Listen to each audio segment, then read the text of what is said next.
todos e a todos, espero encontrar bem, com muita paz, muita saúde e muita serenidade.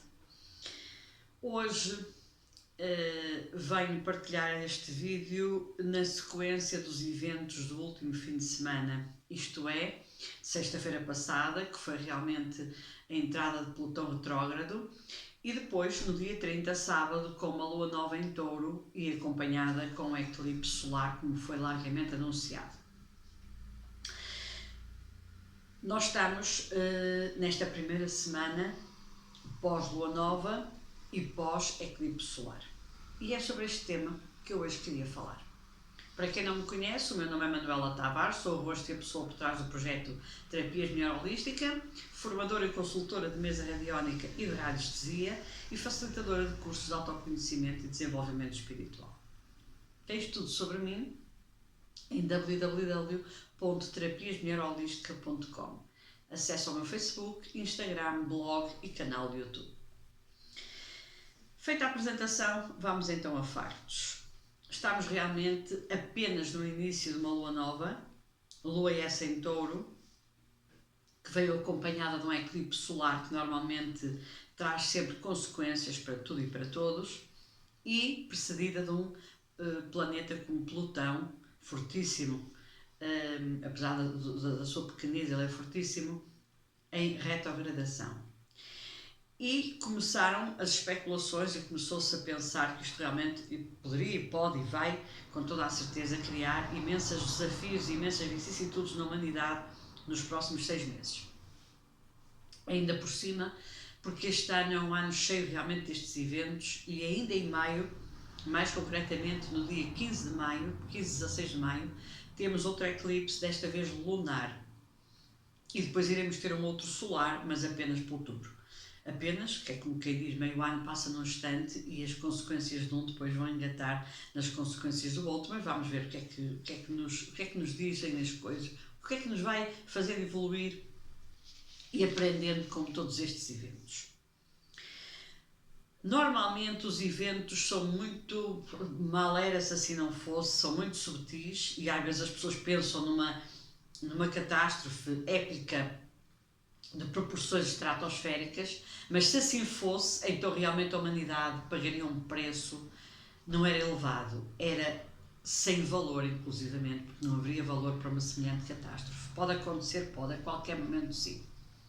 E esse evento pode ser uma guerra nuclear, pode, mas esse evento pode também ser uma catástrofe a nível mundial, uma catástrofe natural, pode. Lembro-me perfeitamente das consequências, por exemplo, do acordar num vulcão como o do Yellowstone, um parque nos Estados Unidos, que é do outro lado, mas esse vulcão, segundo os entendidos na matéria, ao acordar, se ele acordar, porque ele já está adormecido, e se ele realmente acordasse com a força toda, todo o planeta Terra seria atingido, a Europa incluída, portanto não adianta o oceano que nos separa.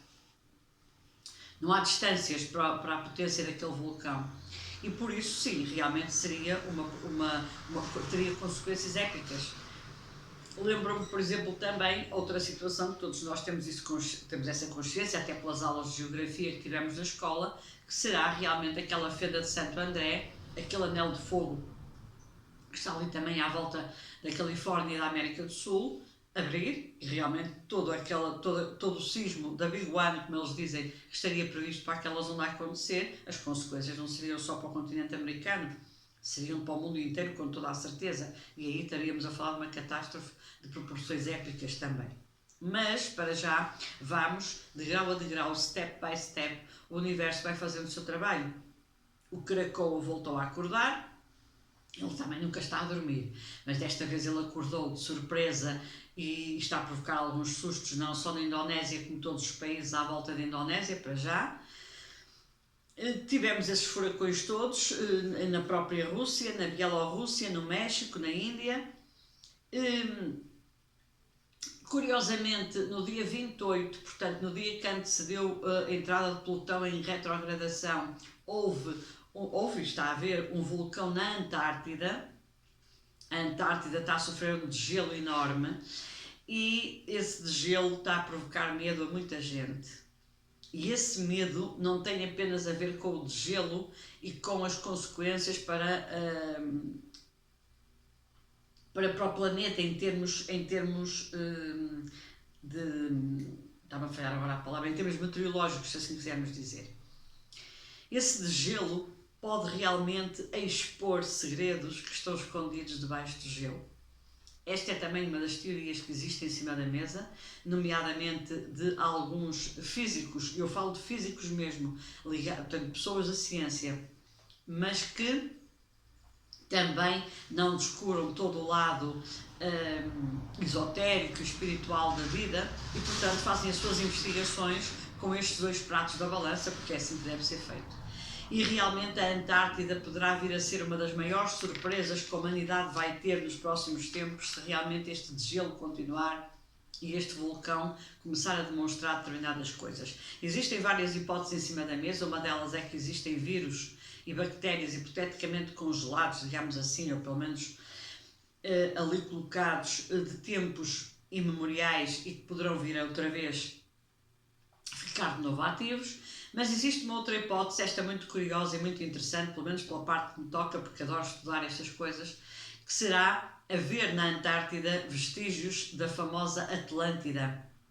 Dessa tal Atlântida que toda a gente fala, mas que ninguém sabe como é que foi, onde é que foi, como é que esse continente desapareceu, se eram realmente mais evoluídos do que nós somos, se desapareceu por um karma coletivo, porque os comportamentos assim o indicaram.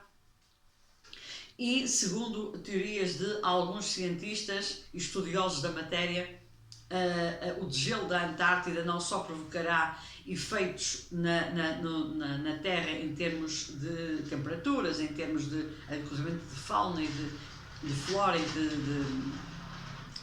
de subida das águas do mar, como também irá e poderá eventualmente revelar alguns segredos que muita gente barra governantes gostam e querem ver escondidos. Plutão é realmente aquele planeta que vai ao fundo do poço remover toda a poeira.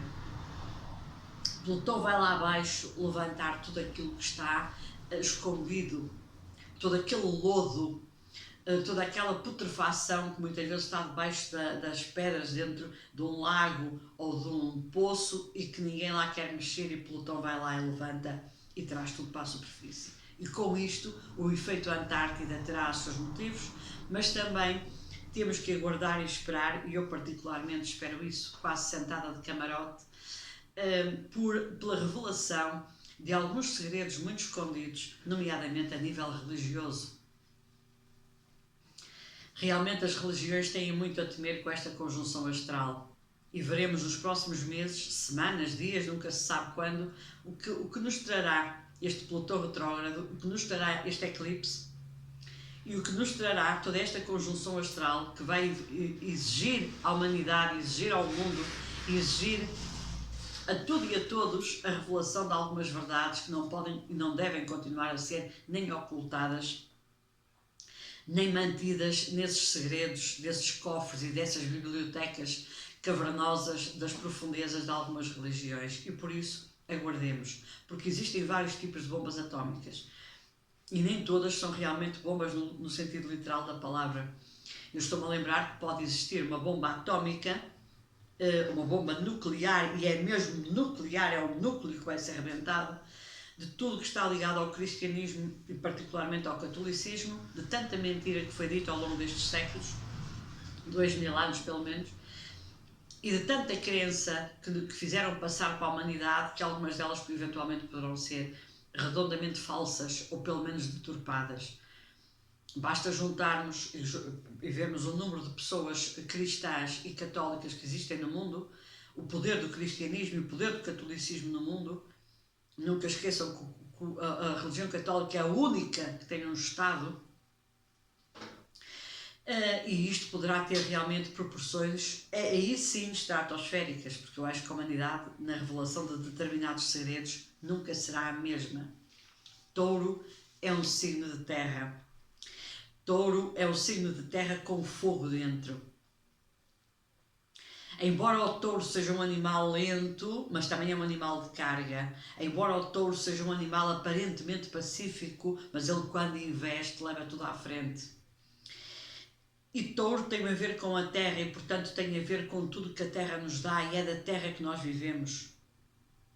Indiscutivelmente, é de tudo que a terra dá que nós vivemos. A fome tem a ver com a ausência de alimento e, portanto, o touro é prosperidade, é alimento, é força, é investida, é poder, mas também é prosperidade, porque o touro necessita de muita estabilidade, inclusive económica. O touro, a pessoa do signo do touro necessita de muita estabilidade financeira, precisa disso para estar equilibrada. Mas o lado sombra de todo este signo é a fome, é a falência, é a queda de poderes, é a queda de regimes. E nós temos agora pela frente 28 dias para apreciar todas estas características solares e sombrias de touro. E por isso já nos começaram a preparar. E começam-nos a preparar, se estiverem atentos às notícias, em Portugal sobretudo, mas eu creio que nos outros países a coisa também andará muito próxima disto, com subidas de taxas de juros nos pagamentos das casas. Ora, se as famílias estão endividadas, se as pessoas estão a passar por vicissitudes e por problemas, uma subida da taxa de juros é uma forma de nos levar à fome. Reparem, a fome não tem necessariamente que ser a ausência de alimento. A fome pode ser a incapacidade de chegar ao alimento. E esta manobra de diversão, que esta sociedade capitalista implacável e eu diria até a nível geral do mundo inteiro ditatorial, está a querer é mais uma lavagem ao cérebro e que realmente as pessoas, outra vez através do medo, não se revoltem, fiquem quietas e aceitem com muita humildade e até com muita subserviência e vassalagem todas estas diretrizes que eles mandam cá para fora para nos escravizar e continuar a escravizar sob o domínio do dinheiro ou, por outras palavras, da ausência dele. A fome é uma orquestração como outra qualquer. Não é por haver uma guerra na Ucrânia que nós temos todos que passar fome, porque se a Ucrânia tivesse passado por uma devastação de outro género qualquer, como um tufão, vários tufões, vários tornados ou um tremor de terra ou o que quer que seja, então o mundo todo ia passar fome apenas porque a Ucrânia não conseguia produzir o milho que costuma produzir. Não há mais países no mundo a produzirem milho. Portugal, por exemplo, por que razão é que Portugal está vetado de produzir cereais e todos os cereais que produz, digamos assim, entre aspas, vai para a produção intensiva de animais de quinta? Não faz sentido. Se é de cereais que necessitamos, é deitá-los para a terra e a terra dar-nos esse fruto, dar-nos esse alimento. Portanto, a orquestração do assunto fome é aquela que mais faz tremer a humanidade. Mas realmente, quando nos começam a falar de fome, da escassez de alimentos, do problema das guerras que nos vai arrastar para a falta de cereais. Os cereais são fundamentais à vida. É a base da alimentação. Vai-nos faltar o pão. Estamos a um passo pequenino de aceitar isso tudo sem reclamar e de aceitar isso tudo com uma resignação indigna do século XXI e indigna de seres humanos espiritualizados e despertos e atentos. Por isso, compete-nos a nós, apesar do céu nos dar a paleta de tintas para nós pintarmos o quadro da vida, compete-nos a nós, humanidade, fazermos a mistura dessas tintas e vermos de que maneira é que nós queremos pintar um quadro. As tintas são fornecidas pelo aquilo que nos diz o universo, pelo que nos diz o céu, pelo que nos diz a astrologia, pelo que nos diz toda a conjuntura universal que está agora em questão. Eles dão-nos as tintas. Mas quem acaba por pintar a tela somos nós. Se a pintarmos só com tintas pretas, ela vai ser preta. Se a pintarmos com tintas coloridas, ela vai ser colorida. Portanto, a humanidade, mais uma vez, está na situação de se posicionar. Este é o ano de 2022 e vai ser os próximos também. A humanidade tem de se posicionar. A subserviência, o aceitar sem perguntar, o aceitar sem analisar, o aceitar sem dizer, mas afinal de contas, isto é mesmo verdade ou não é? Até que ponto é que nós estamos a ter uma lavagem cerebral pelos meios de comunicação social? Até que ponto é que os governos mandam nos meios de comunicação social e filtram cá para fora as notícias que querem para nos manter no medo, porque com medo é facílimo de governar um povo. Qualquer ditador sabe disso. E usam. E muito bem. Há um grande cabalista, já falecido, conhecido por Philip Berg, que diz assim: durante o mês de Touro, passamos de uma energia espiritual de julgamento para uma energia espiritual de misericórdia. Na verdade, nós temos que, por nós e por todos, uma atitude de misericórdia. Temos que a ter. E a queda de governos, a mudança de regimes, a exigência da nossa parte de verdade, de transparência, a exigência da nossa parte de contas, de números. Porquê é que isto tem de ser assim? Porquê é que tem de subir as taxas de juros? Porquê é que o petróleo tem de estar ao preço que está? Ou melhor, a gasolina. Porquê é que as inflações estão a subir? Porque tivemos uma pandemia? Então, mas já não tinham previsto isso? Que orquestra é esta tão desafinada que os governos, todos em conluio, querem que seja tocada? Porque nós, humanidade, temos que exigir harmonia. E eles não são os maestros desta orquestra. Os maestros somos nós. E qualquer orquestra passa do caos à harmonia. Quem já assistiu a um concerto sabe do que é que eu estou a falar. Temos pela frente 22 dias de desafios importantes e teremos muitos 22 dias também, porque isto não acaba já e as vicissitudes e os desafios são perpétuos até à grande mudança da humanidade. Como Touro é lenta e leva o seu tempo, mas nós temos que começar esse trabalho já. E retirarmos desta escravatura financeira e retirarmos desta escravatura económica e começarmos a impor as nossas exigências é a palavra de ordem. É uma onda enorme que nós vamos ter que surfar. E quer saibamos, quer não saibamos, vamos ter que o fazer. E termino este vídeo com uma notícia engraçada e animadora para não ser tudo tão imposto e tão dramático. Não sabem, mas eu digo, eu faço bodyboard. Sim, com a minha idade eu faço bodyboard. Tento fazer bodyboard, tento ter umas aulas de bodyboard e tento divertir-me no mar com uma prancha de bodyboard. Evidentemente que a situação é, a maior parte dos que estão ao meu lado são miúdos, são crianças que também estão a aprender bodyboard, embora existam imensos adultos e alguns adultos da minha idade e mais velhos do que eu e que estão já muito bem. E eu espero daqui por uns tempos também estar muito bem, porque me divirto e porque gosto muito. Ontem eu tive uma aula de bodyboard, quando eu digo ontem, refiro-me a domingo, porque eu estou a gravar este vídeo uma segunda-feira. E tive uma aula de bodyboard que, por sinal, foi logo de impacto. Mal chegámos ao mar, tinha havido um naufrágio com uma embarcação, uma pequena embarcação, sem feridos, creio eu, e sem mortos, de certeza absoluta, porque não houve. Mas com toda a parafernália à volta de um susto destes, e eu pensei para os meus botões, claro. Esta lua nova, este eclipse, este Plutão retrógrado, há de atingir a vida particular de muita gente.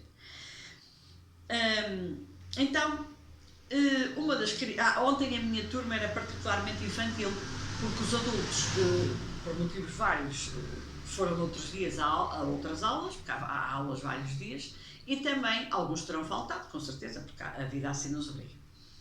E um dos miúdos, não teria mais que 9 anos, dirigiu-se a mim e disse-me assim: admiro-a muito. E disse: sim, então porquê? Disse eu entusiasmado. E ele responde-me: porque eu nunca tinha visto uma avó no mar a fazer ondas. Eu partei-me de rir, a sério. E ele: a senhora tem netos? Não, ainda não tenho netos, realmente. Falhanço. E ele ficou muito estupefacto. E eu respondi-lhe: então diz à tua avó para vir fazer ondas para o mar também, que se ela for da minha idade vai se divertir imenso, porque eu também me divirto. Não sei se a senhora é da minha idade ou é muito mais velha, mas na verdade os miúdos ficam completamente estarrecidos a olhar para mim, porque a mãe deles é obrigatoriamente muito mais nova do que eu. E portanto os miúdos ainda têm aquela relação: a minha mãe ainda é nova comparada com esta, portanto como é que esta está aqui, como é que esta está a fazer bodyboard ao nosso lado. E eles gostam imenso de mim e divertem-se comigo e eu com eles.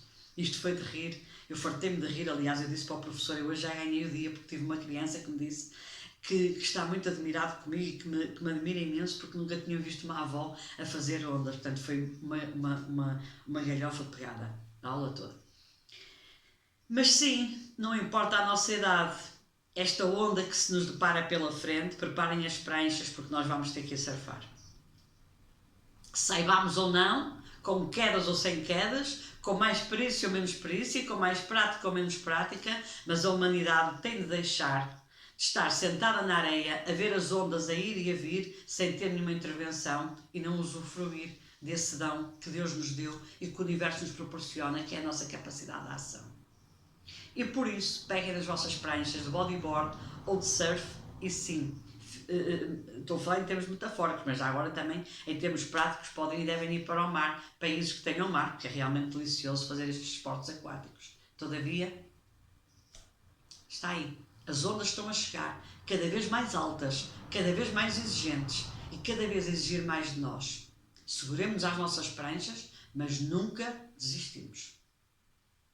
Um grande abraço de luz, porque este vídeo já vai muito longo. Um grande abraço de luz, muita força, muita coragem, muita consciência para esta mudança e para este assumir de responsabilidades. Que a nossa fé nunca nos abandone e que os anjos nos abracem sempre, porque vamos precisar, e muito. Até breve.